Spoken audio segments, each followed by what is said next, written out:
Welcome back to Taboo Talk with Sarah, the podcast that breaks the silences, fosters hope, and talks about the tough stuff so you never feel alone. We make space for the stories we're afraid to share and find healing in the telling. And today I am honoured to welcome Dr. Brian Grossman.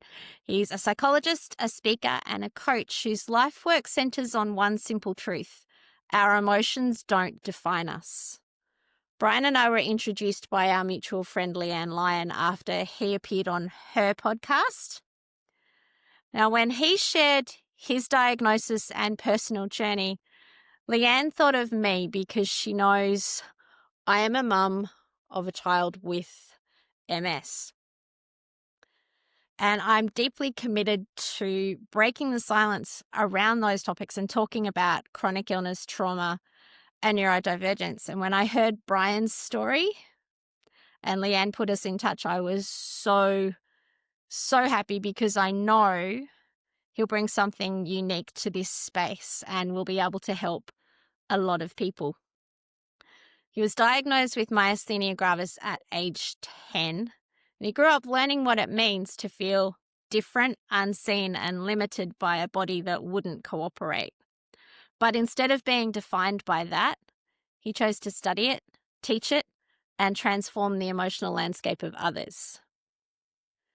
Now, I don't know, but this could turn into a collaborative effort between us to get more information out there about the struggles of chronic illness, particularly things like myasthenia gravis and multiple sclerosis. So whether you're here as a parent, a practitioner, or someone still healing your inner child, this conversation is for you.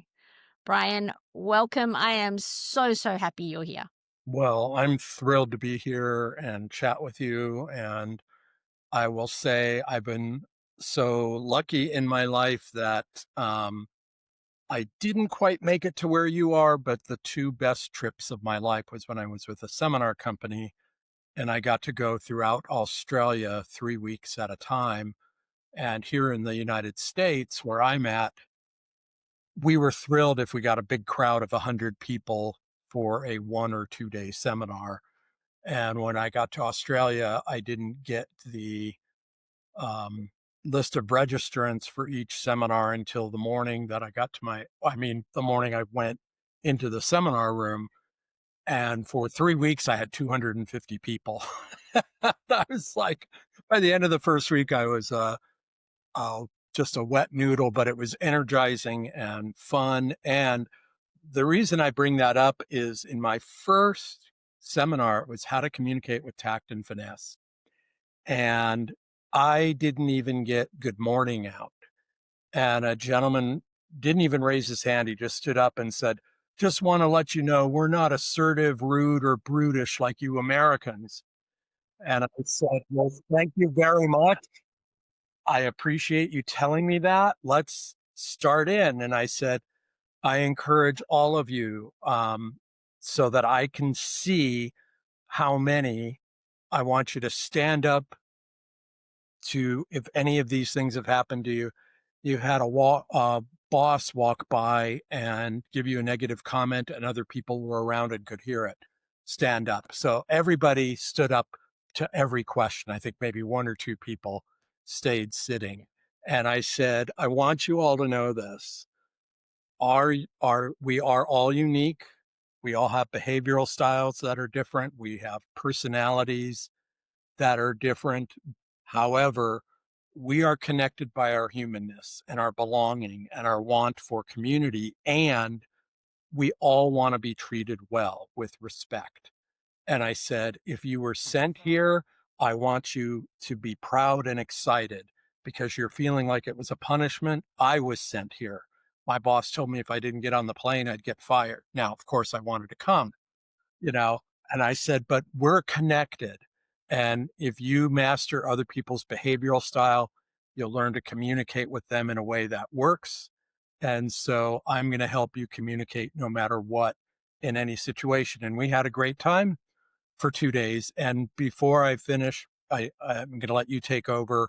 I absolutely want to remind everybody, if you only listen to this part for a minute and then you have to get out of your car or turn it off and listen to the rest of the interview later, there is community out there for you.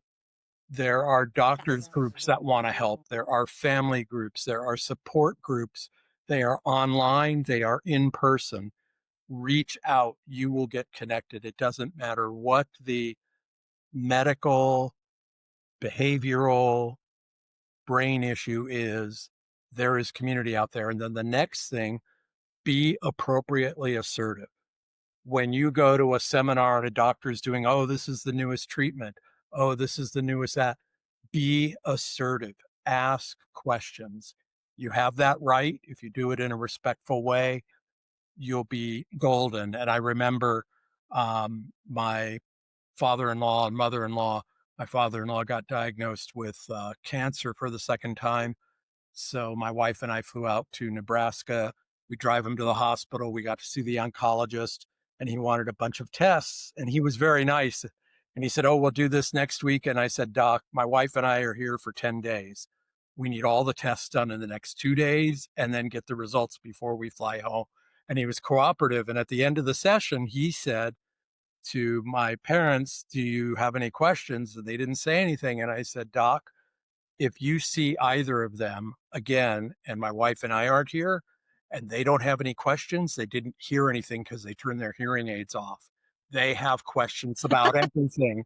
So it's okay to ask questions, be assertive, find out what you need, try not to get frustrated. And we're going to talk about that process as we move along here. I'm going to be quiet because I want you to guide the conversation. No, I'm loving it. And it's absolutely true. We need community. We're not meant to do things in isolation. And coping with chronic illness, it's a tough gig. We need as much help as we can get. And that is part of why I started the podcast. Was I've been a massage therapist for 25 years.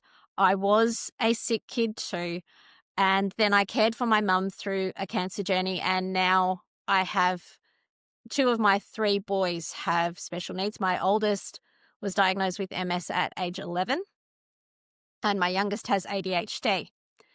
And if anything I've learned, there is no such thing as a stupid question, because if you're thinking it, possibly so is somebody else.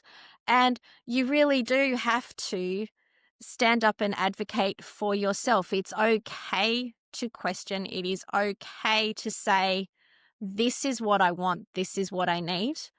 And it's okay to go searching for that information that will help you figure out what it is that you want and need. I agree. And to talk to others who are in a similar space to you. Now, I mean, one of the big reasons I wanted to get you on was so you could share what your experience was as a young boy being diagnosed with a somewhat unusual condition. Like myasthenia gravis is not all that common. And you also had it could have been something else diagnosis. I know for my son, first off, he was diagnosed with a condition called ARDEM, acute disseminating encephalomyelitis. Then, when it didn't go quite the way they were expecting, functional neurological disorder.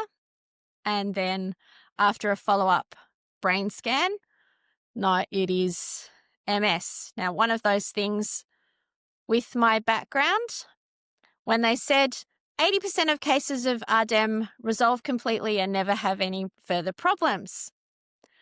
Unfortunately, I knew what the other 20% were.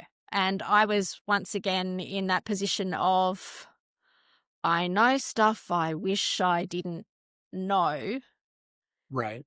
Because when my mum went through cancer, I'd finished my oncology and massage training about 6 months before she was diagnosed. And again, it was hang on, but at least I knew the questions to ask. I knew what I was likely facing. And that can be a bit of a double-edged sword of know what the possibilities are, but wanting to find ways to improve those odds. 100%. Yeah. And why I wanted to talk to you is I know what it's like to be a sick teenage girl, but when it comes to the challenges that a teenage boy is going to face, yeah, I'm also one of 5 girls, so it's like the whole boy thing. So I'm a little clueless. So it's like if I can get that bird's eye view of this is what it was like and this is where I'm at now, quite quite a few years later, but yeah. So can you take us back to that to teenage you? Like you Sure, first diagnosed, you your whole world's been turned upside down. You can't do the things that you thought you were going to be doing. So what did you do? well, I was a normal kid. I had 2 older brothers, and I have to say, Sarah, it's interesting that we connected. I'm so thrilled Leanne connected us together, but I feel like, wow, if one of us was born in the other hemisphere, now I know with your billion listeners, don't tell your husband, don't tell my wife, we could have connected and been married. And I say that because it's important to laugh. You need to laugh. Now, so what happened to me is, Yeah, um, grew up, I'm Jewish and I make the joke all the time.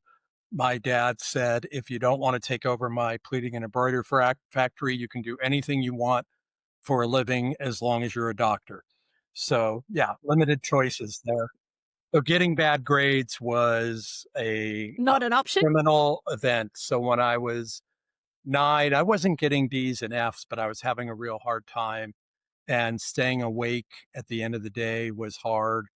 And basically, for me, I had a very mild case. Myasthenia gravis can be quite severe. And um, Lamar Lundy of the Los Angeles Rams in the 70s had to retire from football because he got it.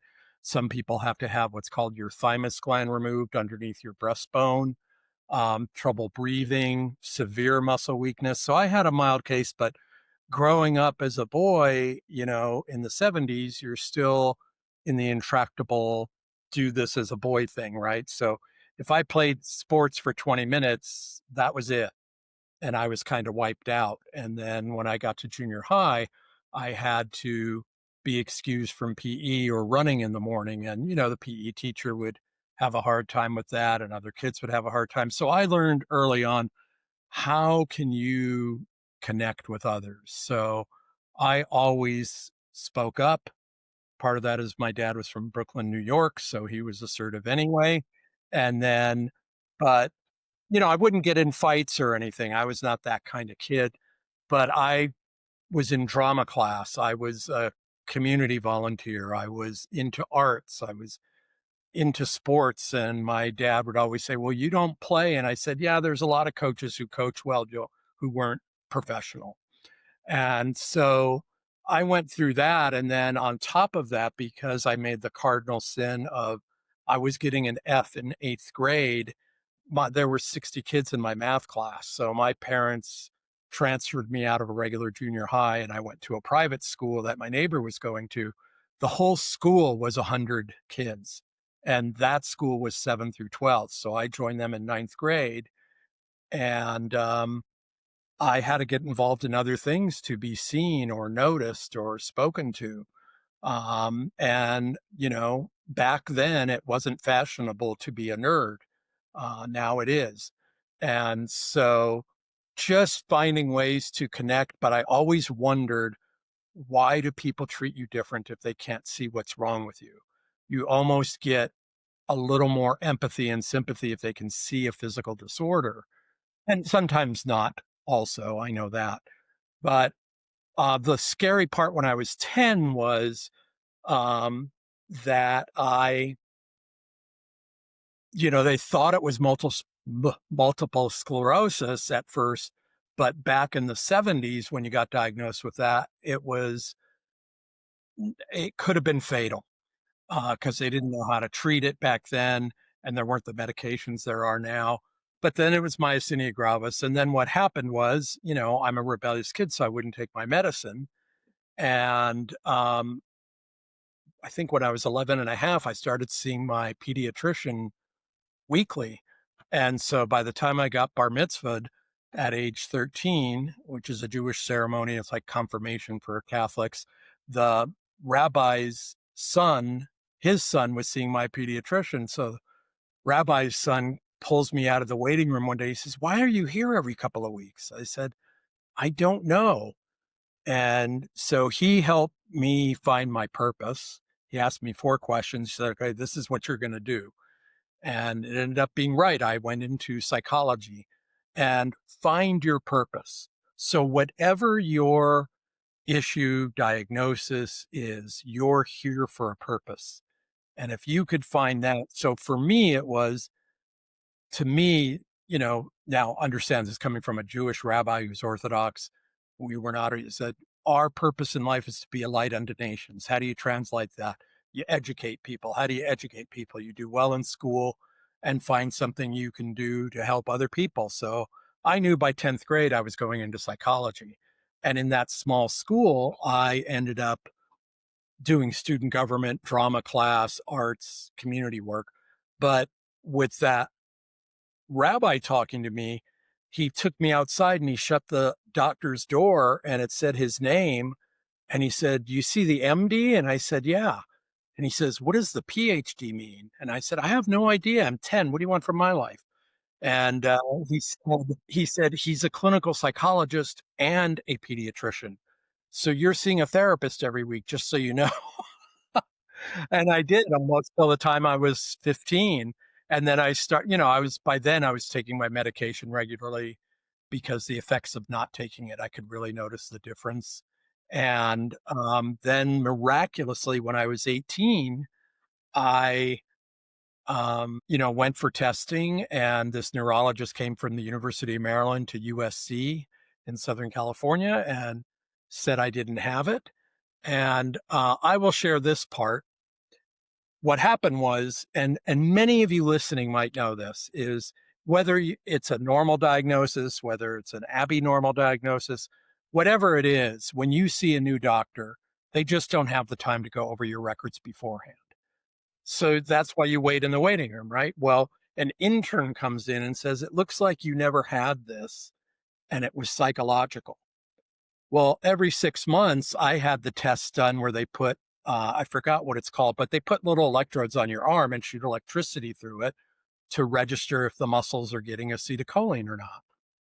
Anyway, when he said that, my mom and the lead doctor came running in because I started screaming at the guy. I was ticked off and fired. As you would. Yes. And so before that, speaking up and being assertive, when I was 15 and a half, I went to a support group and a neurologist was talking about the neurons and the this and the that. And remember, we're in the 70s, so there's no PC computers in the home yet. And the doctor says, he said something, and I raised my hand and I said, "Why can't you just put computer chips in our arm and program the nerve endings to send acetylcholine through our blood and the muscles, and then we'll be fine?" And he said, "We absolutely can do that, but you'll be carrying 2 refrigerators behind you." And so I got it. Well, a woman heard that, and I did my first professional talk at 16 in front of the women's chapter of Myasthenia Gravis in Beverly Hills, and it was 1,200 people. And for doing that, she told me I have one job. The one job is to make people cry and write checks. So I was able to do that. But I invited all my high school friends so that they could know what was really going on with me. And I made new friends through that. But then I got to go to the men's chapter and they gave Lamar Lundy the award. And I got to meet in person the defensive lineman of the LA Rams. And I'm telling you, when you see football players on TV and you hear how big they are, you don't know till you see them in person. I mean, Merlin Olsen, Lamar Lundy could pick me up with one hand. I mean, they're just They're big gigantic. guys. Yeah. So just being different, being unique. And as a young person in my teens and 20s, sometimes I used unique as being arrogant. So if you can embrace your uniqueness, if you can figure out, and later on, Sarah will share with you how you can get in touch with me. I'd love to help you if you're having trouble.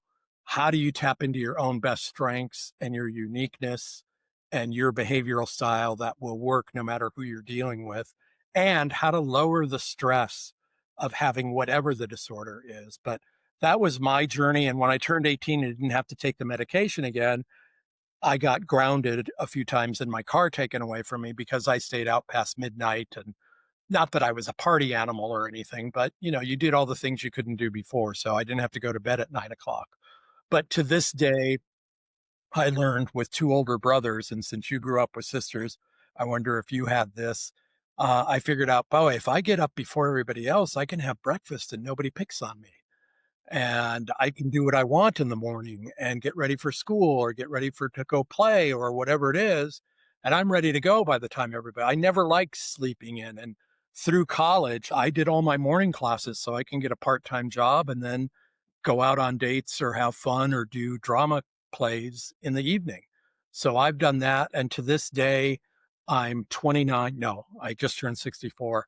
And I still get up at 4:30 in the morning, meditate, exercise, have a protein shake, and get on with my day. And if there's a crisis, boy, I'm all over it at 8 at night, 9 at night. But if it's not crisis, and you want to go over something important, that's just not going to happen till the next morning.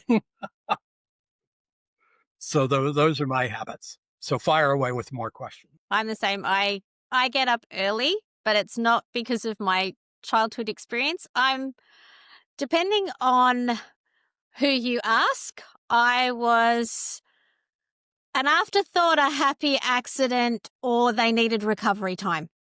So, because I'm 8 years younger than my next sister. So you got left alone a But lot. yeah, I I was once described as being an only child who just happens to have siblings, which was fairly close. But I get up early now because that's the only time when my house is quiet.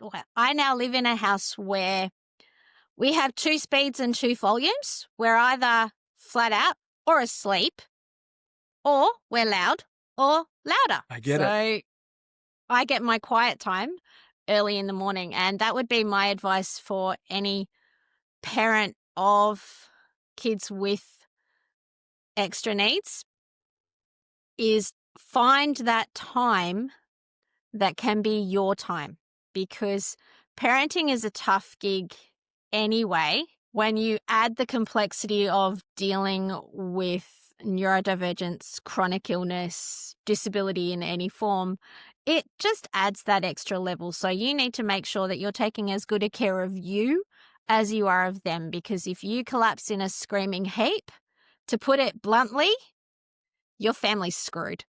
So make sure you look after you. Now, while you were going through your challenges, were there any things that people, or particularly doctors, said that either really helped you? Like you shared how your rabbi pointed out, find your purpose, which is really cool. And I personally believe that each and every one of us is created for a specific purpose that only we can fill. But for every one of those great things that are said to you when you're in that space, there can be a lot of things that aren't helpful and can actually be kind of hurtful, not necessarily meaning to be. So did you have that experience of? Um, I could say definitely in therapy and even my brothers, I had a hard time with, am I good enough? Am I fitting in?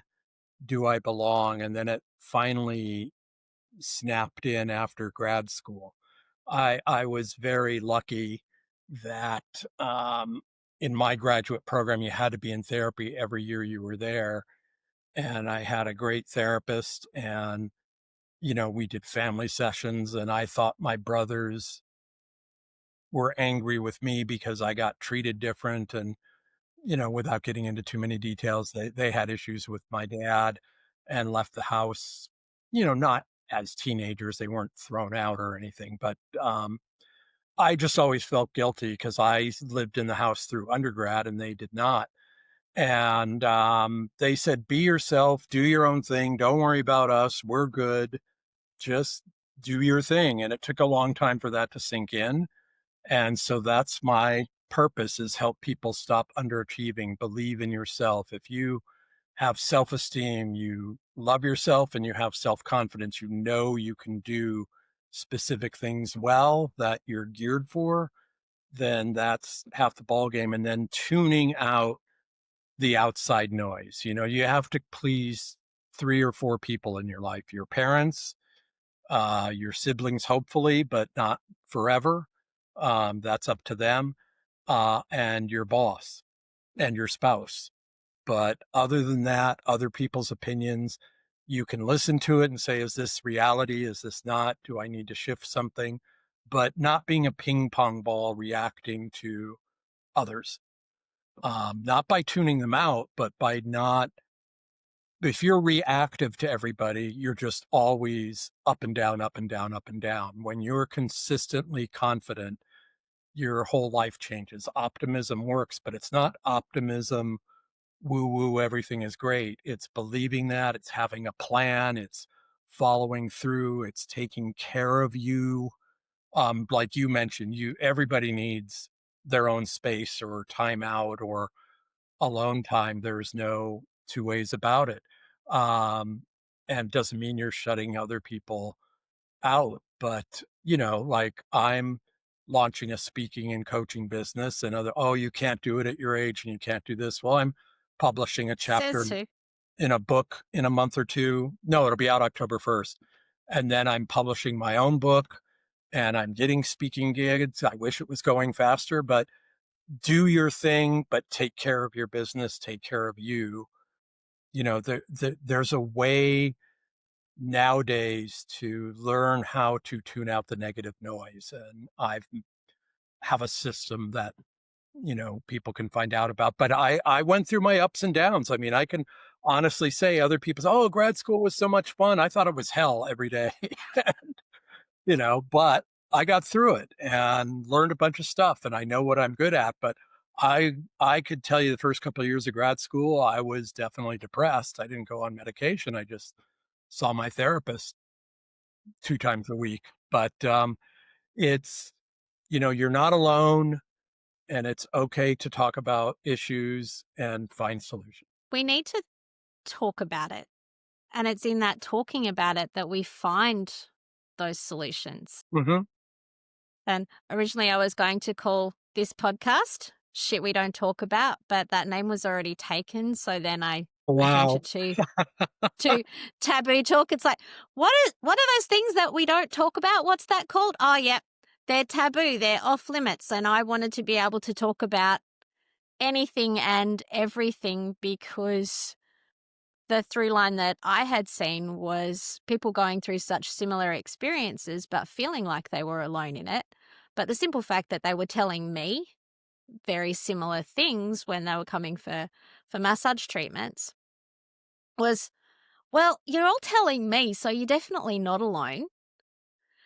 And maybe if we start talking about it, that will help to shift things. So you've worked across prisons in therapy, coaching. I'm sure you would have had a through line that went through all of that. But then this next little bit, let's get practical and give those families out there, like yours and mine, that are dealing with these things, tips and tools that just might help.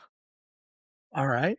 So the first thing that comes to mind, and you tell me if this is too vague, um, it's to me, it's the part of what I preach as emotional mastery. You can't control other people and their responses. So what can you control? Your response to things, your actions, your health, your behavior. Focus on that. And even with your kids. So if your kids have special needs, if you're listening to this and your kids don't have special needs, parenting is still hard. And so what happens is we try to take control. So I learned in my postdoc internship, we had a specialty practice. It was kids who test well, they test like geniuses, and they're bringing home D's and F's. Well, sometimes we steal the emotions from our kids. We need to teach our kids to feel their feelings and cope with them. That's what they don't know how to do. Feel the feelings, identify them, and cope with them. And so a simple example is, your kid wants a new bike for their birthday or Christmas or Hanukkah, whatever it is. Okay, so we make a deal. Well, parents get upset about they'll come home and your kid's playing video games instead of doing work. Or if your kid has special needs and you find out they didn't do their stretching or their yoga or whatever they need to do to stay limber, um, or functional, and you get angry, you're stealing the emotion. They don't have to feel bad because you are. They don't have to be upset with themselves because you are. So we taught parents, and I teach coaching clients this all the time, is like, your kid's not doing something. So I'd say, hey, you know what, Tom, feel really bad that you're not going to be getting that birthday gift you wanted, and you walk away. Or you say, wow, you must feel real bad because it looks like you're not doing what you need to do to get that thing we agreed on. And it'll take a couple of times, but eventually your kids will come to you and say, well, what do you mean? It's like, well, you want to be healthier, you want to feel better, and you're not doing this. So it must feel real bad to know you want something, but you're not working towards it. And that's what we call low self-esteem, just so you know, or avoiding things. And people who are healthy and successful, they don't avoid things. So if you want to talk about how to not avoid, I can help you with that. And if you don't, Yeah. you're going to be the one who's, we used to really make kids feel bad. I'd look at one kid and I'd say, I know what's going to happen. I said, I'm going to publish a great psychology book and be on TV. And then I'm going to flip you a $50 at the car wash because you're going to take a second effort to wipe the whole windshield instead of just big circles in the center. I need the whole windshield to be clean. And they would get angry. And I said, thank God you do feel something. Now, what are we going to do about it? And that's critical. So it's feel your feelings, it's identify what they are, learn to not control them, it's feel them and what to do about it. That's emotional mastery. And then you don't have to try to control others because you're in control of yourself. And so it's that thing that gets tied into how to be your best self. And it is not a 1 minute cure. It's a hourly, daily thing until you master it. And then it becomes a natural habit. And so not responding to other people, everybody has an opinion on how you should do stuff. Of So, course. right. And so my favorite action or analogy is sports. Oh, the sports player doesn't care. It's like, well, they practice 7 days a week. They work out all the time. They didn't go to the free throw line saying, I want to miss this purposely. They're doing their best, and sometimes it works out and sometimes it doesn't. Baseball players, they're only successful 30% of the time, and that makes them a superstar. You bat 300 or above, you're making millions. Yes, but we can't all do that. And Right. So to find get your, to that level of mastery, you've got to put the work in. yes, 100%. You put in the work. It's daily practice. And then here's the magic now that you and I didn't have in the 70s or 80s or even 90s is computers. Now, I don't want kids to not have friends. They absolutely have to have social skills and get along with. I always say the more you can get along with different personalities or behavior styles, the easier your life is because you will run into the person who bothers you the most until you learn how to cope with them. But today, kids with any special needs, if they're able to work on a computer, they can get AI certified and teach it to other people and make money.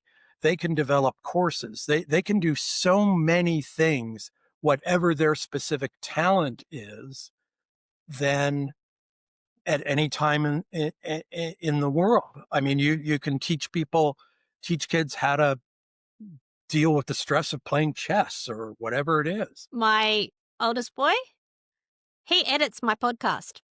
Wow. So, Can I hire him? yeah, Okay. I'm all in. because it's something that he enjoys to do. And we pay him to do it. And his other great love at the minute is music. Like, he discovered that because before he got sick, he was playing soccer on the Saturday, was running around playing with his mates after church on, like, making smoke sticks. We had a big fire pit going. He was mucking around doing that.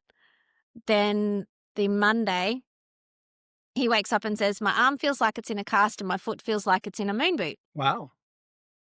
By midnight Monday night, he couldn't walk. But 2 weeks before that, we were on holidays on Gurry or Fraser Island. And he was showing our friends how to do Russian dance because he taught himself watching YouTube clips. And he was also a competitive cross-country runner. So overnight, he can't do those things anymore. He will sit and play his guitar. He discovered bass guitar at the start of this year, and he will sit and play it for hours, where he used to go for a run or do sit-ups and push-ups. But he still does those things, but not the way that he used to. So that was the thing that flip the switch and found those things that he can do. Because I very much, and I think it was my experience of being ill that taught me that, Yeah, keeping yes, there will artists be those things that fine. Yeah, but he yeah, found something he could tap into that he enjoys. That's fabulous.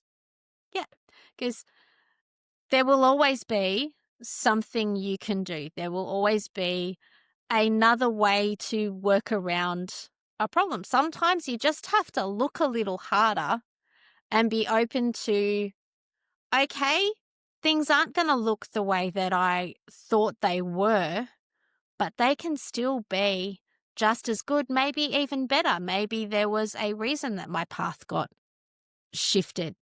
Yeah, and you know what? I mean, I was when Leanne first introduced us and I looked at the topic of your show or the title, and I thought, taboo talk with Sarah. Boy, what do we, because Leanne knows my wicked sense of humor. I thought, okay, what did Sarah want to talk about? And then you let me know. But you know what, Sarah? Nobody, maybe in the future I could come back on if you want. You have another guest. Nobody talks about the process of working through anger, frustration, not clinical depression, but yeah, we all have, there's nobody whose life is perfect. That's why I post on Facebook. I respond to the people who I like on Facebook, but I hope this doesn't sound horrid. I just get nauseated when turn on Facebook for a minute before I post something. And the first thing is this why, oh, I made my husband a cherry pie. It's our anniversary for 25 years and he's the best person in the world. And I want to throw up, you know. Um, it's like, yes, he's God's gift to women, but I'm not in the mood right now. And so I don't let that bother me all day long. I tune that out, but it's like, there isn't a human being who's not doesn't go through hardship or frustration. It doesn't just flow, right? Any celebrity, it didn't just happen for them. It happened for them after 10 years, right? And learning that's what our societies worldwide have gotten away from, is teaching how to work through. It's hard. It's hard to find, okay, I can't be the runner I was. What else can I do? What else can I master? And that's what's great. He found it on YouTube for me. That's amazing. And, Shark Tank is wonderful too. It's like all these inventions and tools that help humans do things better. That's the thing. We don't get taught how to deal with those negative emotions that we all go through. And social media, as great as it can be when it's used the right way, most of us, it's the highlight reel that goes on there. And the problem with that, when you're looking at somebody else's highlight reel and you're comparing it to your life, that in that particular moment might be very, very far from those highlight moments, it makes you feel bad. It makes you feel less than. But there's lots of times that what's happening on that highlight reel, that's just part of the story. That's the sunshine after the storm. Perfectly stated. And Perfectly stated. part of why I love talking about the storm and okay, how do I find my way to be the calm in that storm? Because we all go through it.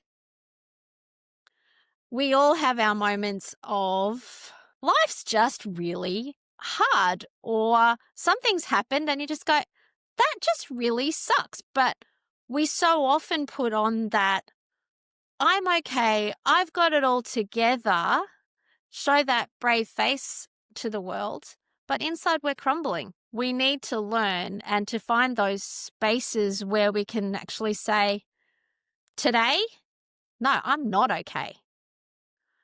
But can somebody help me find a way to be okay with the not okay that is around me? Right. And let's intercept that thought. So if you say, today I'm not okay, we can revise that and say, right at the moment I'm not okay. What Exactly. can I do within my control to shift that?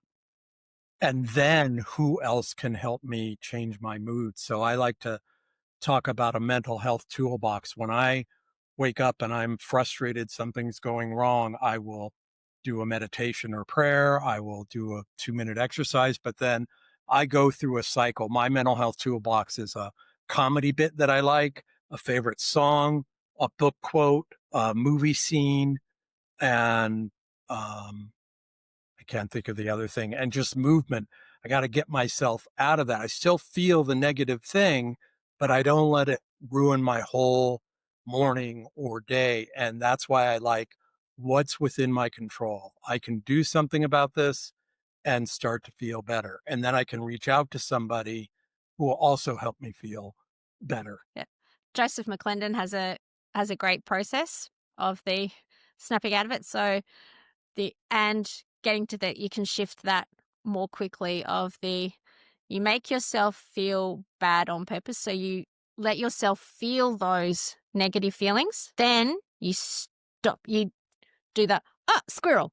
So you interrupt that pattern and Yes. then make yourself feel good on purpose. Yes. And then what your brain does is you've made yourself feel good on purpose. So you've gotten those feel good endorphins, the chemicals, the neurotransmitters that you need. And your brain goes, oh, what did I do just before that? And you start to shift into that feeling good on purpose and on command. Doesn't mean that you don't have those negative experiences, don't have those hard emotions. It just means that you can snap yourself out of it quicker. That, Yeah. yes, we all go there, but we don't have to unpack and stay there. Right. You don't have to stay there. And it's okay to crush a tennis ball, squeeze your hands, push against the wall, lift a weight. And you know what? Go kick a taekwondo mat. I love that. And, I have a group of 3 friends left, from one from childhood, one from college, one from grad school. We give ourselves permission. We send a text. I need 3 minutes just to rant. I don't want you to intervene or tell me anything. I got to just scream. And you're a person I could do that with. And that feels good. And then I can process, okay, how I'm going to move forward. What do I need to do? And then sometimes I ask, I don't know what to do about this. Right. And so when you ask yourself the question, what can I do? What's in my best interests? Open-ended positive questions to your brain will give you the answer. Yes. Because we have those answers. Sometimes we just need to be able to go blah and hear ourselves say it. So find those people that you can just go blah at, Right? is my advice to everyone. So many things I could ask you about. Go for it. But you mentioned that you're writing a book. Yes. Do you want to tell us about that? Sure. So October 1st, it's going to come out on Kindle. I'm a co-author in what's called an anthology book. Let me get the exact title. It is search.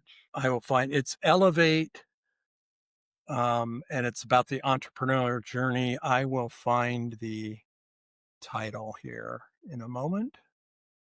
And We'll pop all those in the show notes too, just sure. so And people can get. here, let me just find my email instead of searching on my downloads.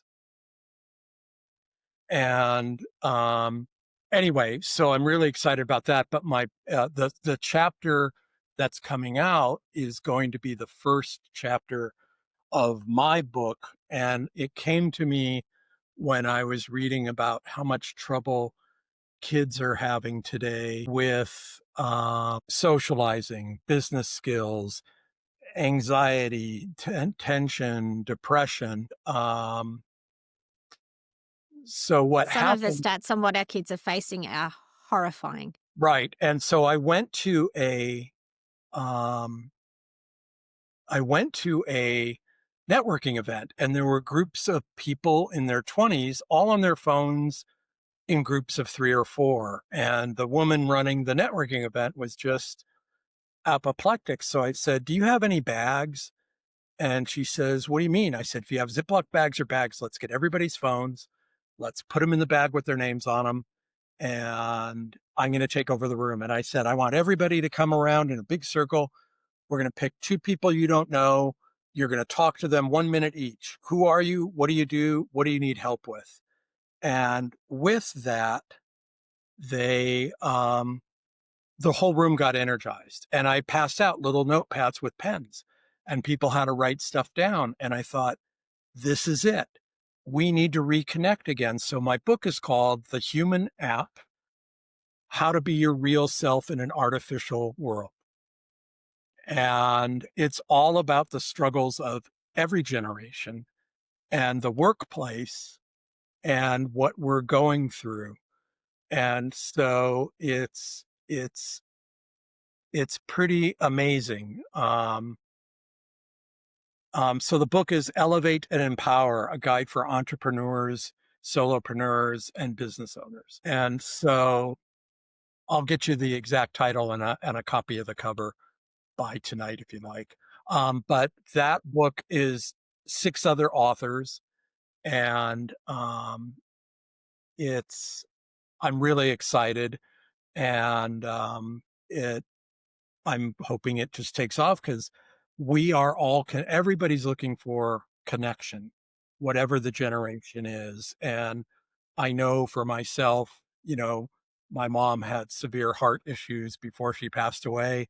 And when COVID hit, my mom was always very social, so that she couldn't have 10 people over to play cards or mahjong was just depressing, and helping her work through that and overcome all of that um, was um, important, and it was difficult. And, I went through, so from seniors down to kindergartners, we make our grandkids really focus on how to socialize, be in sports, be a good classmate, here we go. I've got it exactly. So it is Dr. Brian's Way of Running Your Life Day by no, sorry. Oh, for anybody who's interested, for $15,000 a month, I will move in with you and tell you what you're doing right and wrong for 30 days. And I got that from the Big Bang Theory. Sheldon said he would do that. So elevate and empower Yes, but we love inside. Sheldon. I'm not so sure about that. Right. Elevate and empower insights on entrepreneurship, innovation, and success. So elevate and empower, and I'll email you. It's coming out on Kindle. And Sarah, I will send you I only have my copy of the chapter. If you don't mind just reading through it, it's a whopping 9 pages, and give me your thoughts. That would be heaven. But through that, We'll do you that. know, and people have told me, "Oh, you can't write a book." Well, yes, I can. Well, you can't make money being a bestseller. Well, yes, if it doesn't take off and I'm not on Oprah and Dr. Phil, even if I am, I'm not going to um, make millions on the book. My goal is connection. I will absolutely be able to talk on other podcasts, be in groups, talk at associations. I'll be able to have a further reach than I would if I don't write it. And if I don't do it, then I'll never know. And if I do it, I'll learn from it. And so I'm having fun doing the research, learning the process, going through all the hoops. But, my whole being is, how do we be our best? How do we step up? How do we stay in control of our emotions rather than trying to control other people? There's a big difference. And I really, because of my upbringing with the disorders, like, how do we just connect and treat each other well? It's, I always believe, my dad taught me this, took me a long time to learn this, is you don't have to be friends with everybody, but it's better if you're friendly with everyone.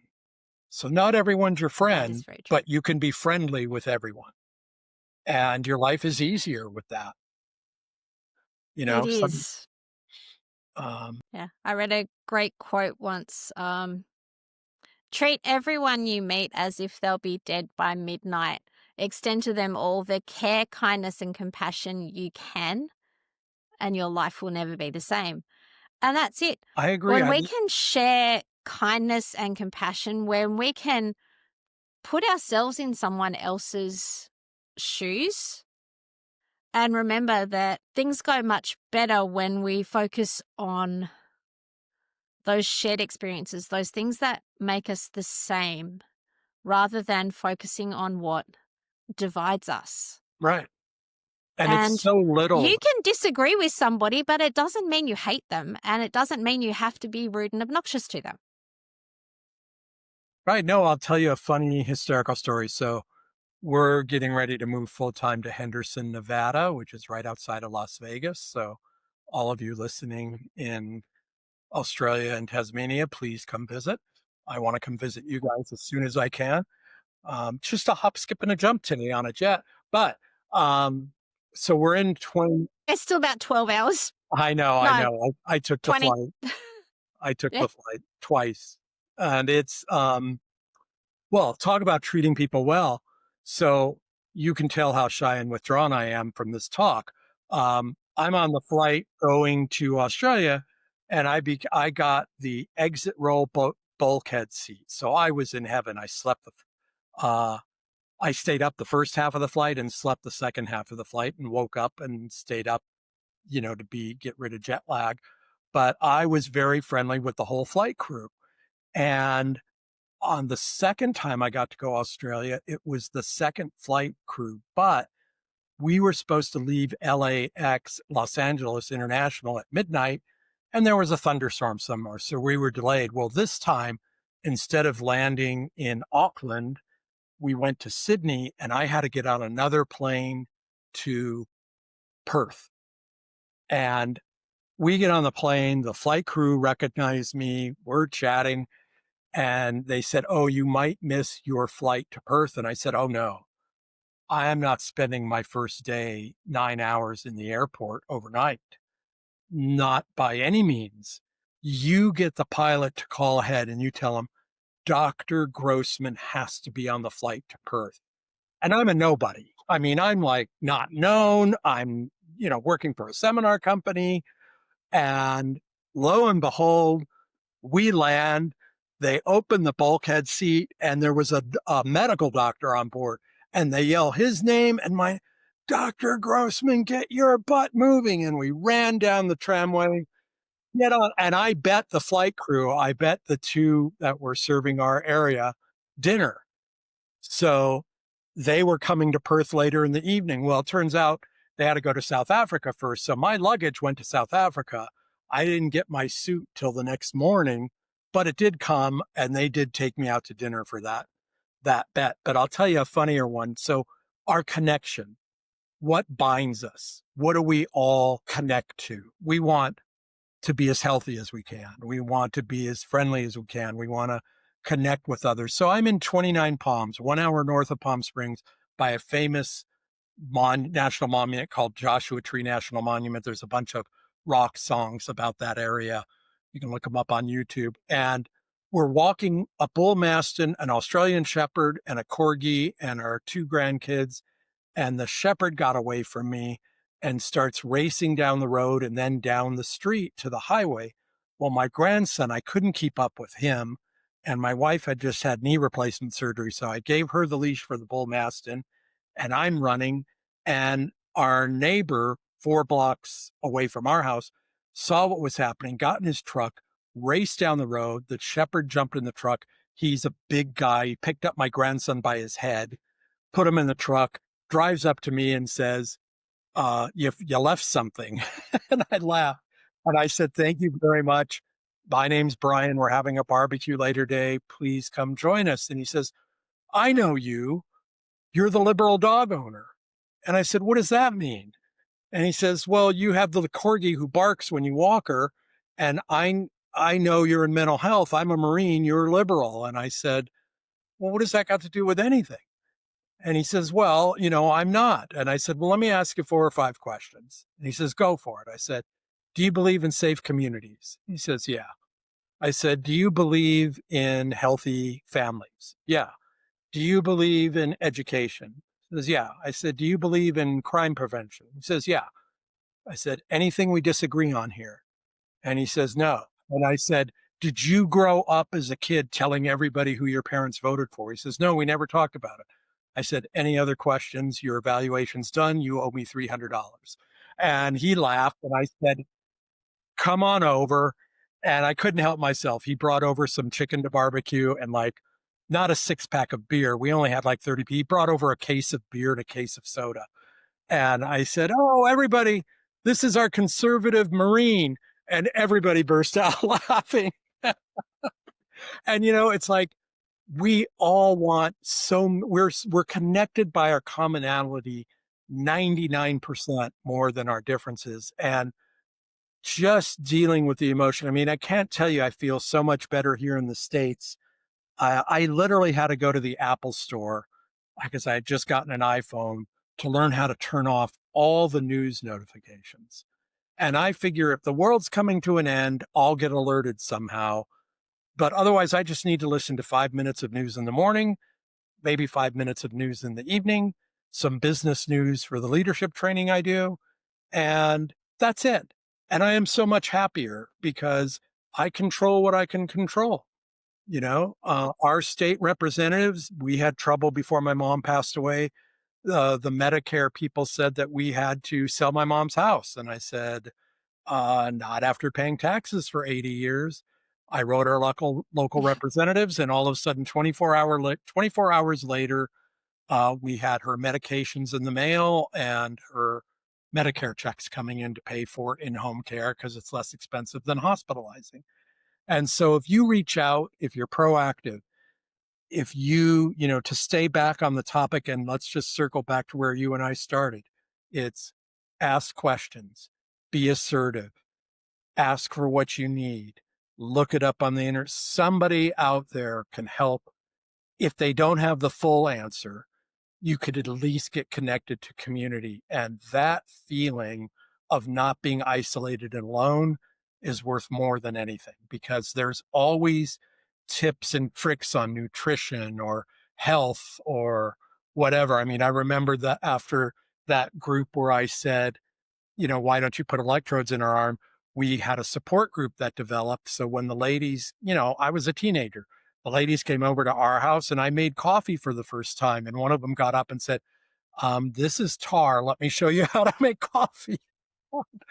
But you're always just learning. And it's if you can accept, I have this hardship, I'm going to overcome it as best I can, not ignore it, be proactive, yell and scream when you need to, do something fun for yourself frequently, take a break when you need.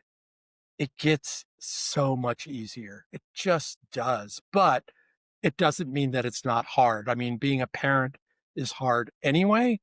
Being a parent with someone who has special circumstances is difficult, and there are ways to connect and unite and find hope. And one of my favorite movie lines from the movie The Shawshank Redemption is hope is a good thing, maybe the best of things. And then my quote after that is when it's paired with proactive action, because just hope by itself doesn't do anything. You have to do something to make the hope come true. I'm sorry, I didn't mean to And go that, there. no, I get that past. I think is the perfect spot for us to end today's episode. But we will get you back to keep talking emotional regulation and all of those different things that we can do, and community and connection, because that's what's really, really important. Yes, Brian, I and want to thank you. yep, thank Sorry. you. Yeah. I want to thank you for coming on and sharing your wisdom, for sharing your experiences, and for finding the laughter in those hard spaces. To everyone listening, especially if you're raising a child with extra needs, or if you were that child once, please know your voice matters. And as Brian said, speak up. It's okay to say what you need and find your tribe. You're not invisible. There are people out there who want to help you, so connect with them.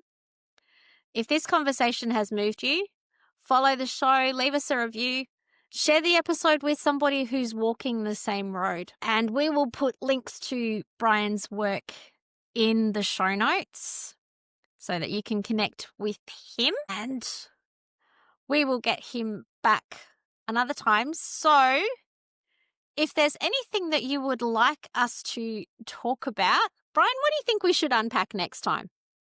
You know what, Sarah? If it's me, I'd like to just focus on what it's like dealing with the different ages. So, little kids, teenagers, and young adults. And we'll talk about strengths and parenting. But for you on your show, and I'm sure you've done this, but if you haven't done it in a while, is um, it's been a while since I've done it, so I don't want to be the one.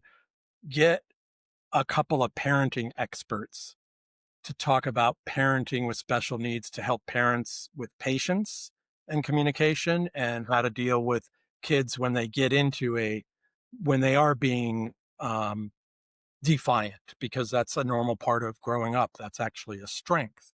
That would be my thought. But you are such a pleasure to talk to. You ask great questions. I would love to come on your show. And for any billionaires who are out there, if you want to transport Sarah's family to the States, I will host her. If you want to transport me to Tanzania, why, let's make that happen. But maybe I'll go on a book tour if all things align. But anyway, what a pleasure. You are marvelous. Thank you. And on that note, until next time, keep speaking what's real, keep healing what's hidden, keep showing up for the ones who feel unseen. Remember, your story matters, so please share it. I'm Sarah Jordan Ross, and this has been Taboo Talk.